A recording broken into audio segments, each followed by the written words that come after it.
right, episode 58. Silence no more. I'm gonna tell you guys a quick story. You know how when you get ready to lie down and your head hits the pillow, the circus comes to town, and you start hearing that song you lost your virginity to, Anyway, I tried to lay down and then I started having these thoughts, and I remembered a situation that I'd like to share. Kind of need to share it. In past posts, I've told you guys about my addictions and my music life, and here's a good one for you. So a few years back, bandmate and family member overdosed on heroin, and just kind of want to tell his story from my side, and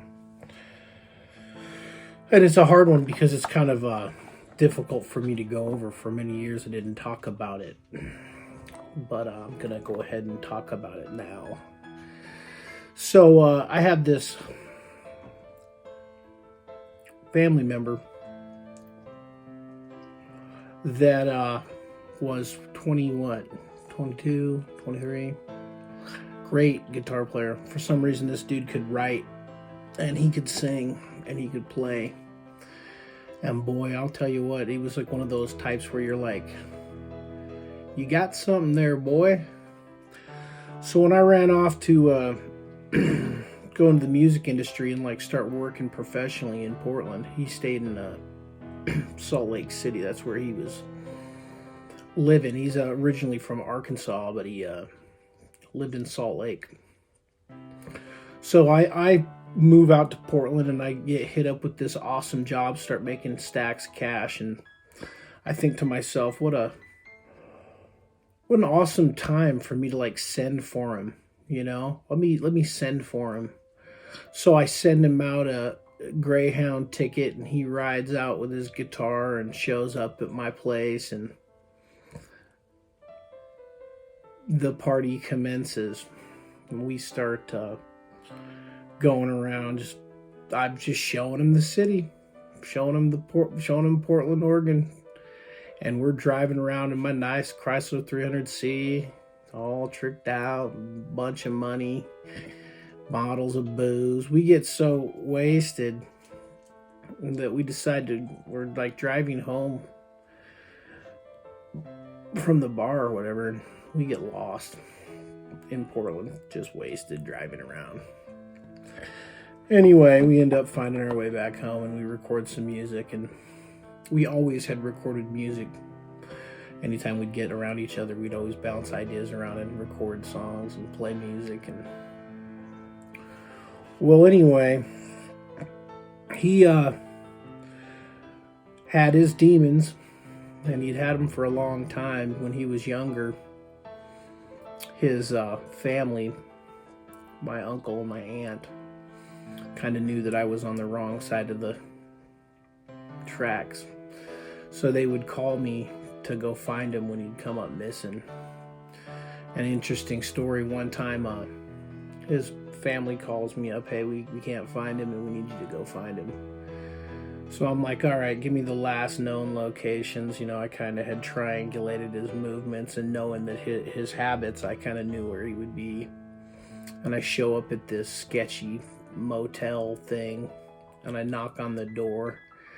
Some bright-eyed, bushy-tailed gal cracks the door open just enough to peek out, and I'm like, hey, I'm looking for Silence. Is he around? And she kind of opens the door a little bit because she knows only certain people call him that, and she starts feeding me this bunch of baloney about, I haven't seen him, don't know where he is, I guess I don't know. And I look around her in the room and I see his guitar case, and I know for a fact that he wouldn't leave anywhere without his guitar case, his guitar, and his, he ain't going nowhere without that girl. So I look, and I just kind of play the fool, and I'm like, all right, well, if you see him, you let me know where I can get a hold of him at. Tell him old Jay's looking for him. And she's like, all right, I don't know when I'm going to see him. Bye. Floop. And I just take off, jump in the car, drive around the block and park. And I wait a minute. And sure enough, I get a phone call from this girl. And she goes, oh, Silence is going to be over at this guy's house. And if you want to find him, he's over at this house. Go look at this house. So I'm like, all right. And I drive across town or whatever. And a while later, I drive across town and pull up at this house and knock on the door and do the same thing. And the kid like had known me from before and had known that I was like Silence's best cuz, you know. So he's like, come on in and sit down. We'll see what we can do about finding him. And I go over there and I sit down, and this time I see his guitar leaning against the wall. And his friend is kind of doing this, I don't know, we can't really find him, and all this stuff. And I just pipe up and I say, Silence, get the hell out here and hang out with me. And this mattress against the wall, because it had all this stuff leaning against the wall in the basement, it starts wiggling around and he slides out. He's all charcoal-eyed, frail, looks like 100 pounds soaking wet. And he's like, oh man, I was just ashamed. I didn't want you to see me. I'm like, dude, I don't care how you look. You see me in it. You need to come with me. The probation people are looking for you. Your parents are worried sick, and they called me, and I had to drive the 2 hours to come down here to find you. Let's go, dude. Come on. You'd be all right. Nobody cares what you're doing. And he's like, okay. Sure as shit, we get outside in the car. I flip the car on. He's sitting in the front seat next to me. We back up and turn. And sure as we turn, like, around, and we're not, like, right in the driveway, the cops pull up at the house, like, 4 deep. They're executing a raid. And he had just barely made it out. He slips down in the seat, like clear down. And I'm like, what the hell is going on? And sure enough, this officer drives right past me, looking at me. And I'm just driving, you know. Barely made it out of there, man. That was one that my heart was pounding. Well, you know, he was just a kind of wild child. Well, one night I decided to go to his house, and he was staying at this no-tell, motel kind of thing. It was like some sort of state assistance halfway thing that they just put people in, and he was in there with this gal that he had been hooking up with, and he was like 22, 23, and she was like 45 and had like a long rap sheet of being a streetwalker. And so I go over to hang out with him and show up with a case of beer, and he's just kind of out of it, you know. He was in the grips of the heroin real bad. We were partying and getting drunk, and I break out my camera and start taking pictures of me and him together sitting on the couch. And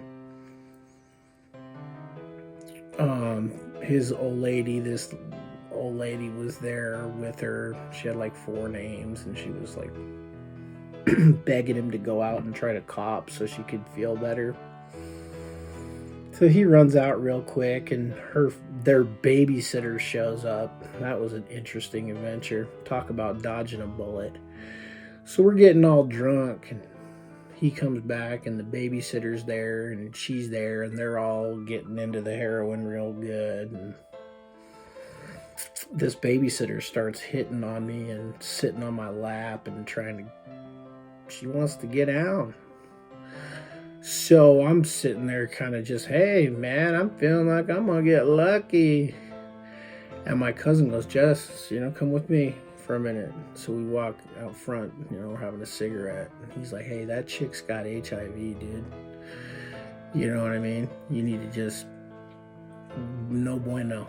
No. And I was like, love you, brother. So we'll just say that little friendship ended real quick, and I went cold, and she went away. Well, anyway,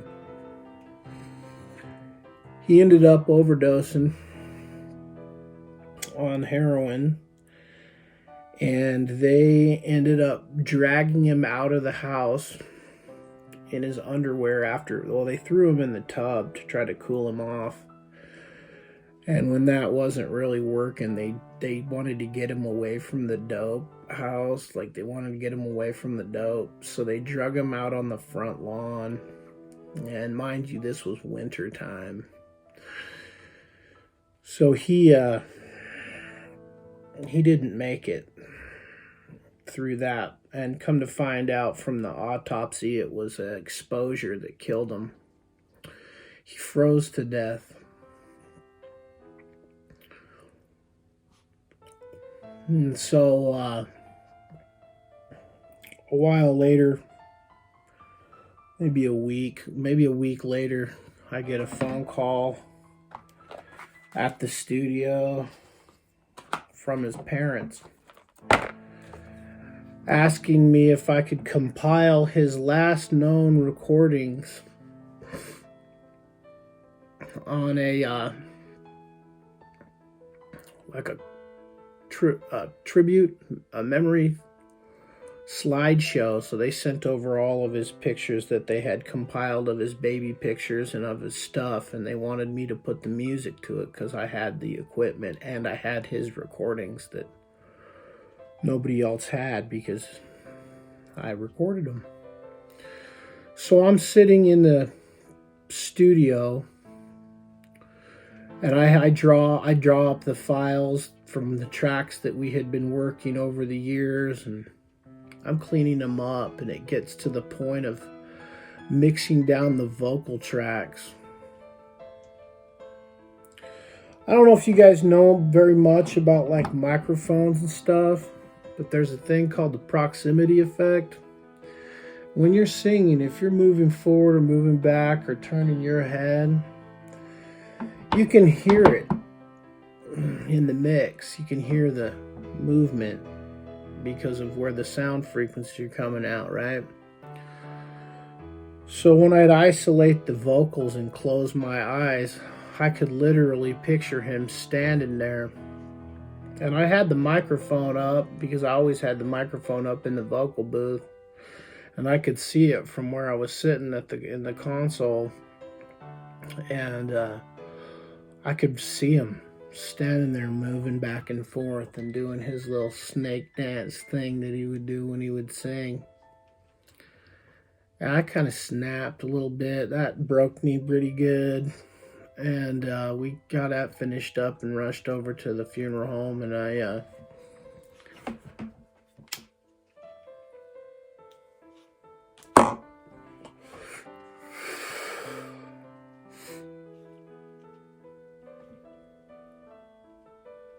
walked in, and I put a guitar pick in his hand, and I put a cigarette behind his ear.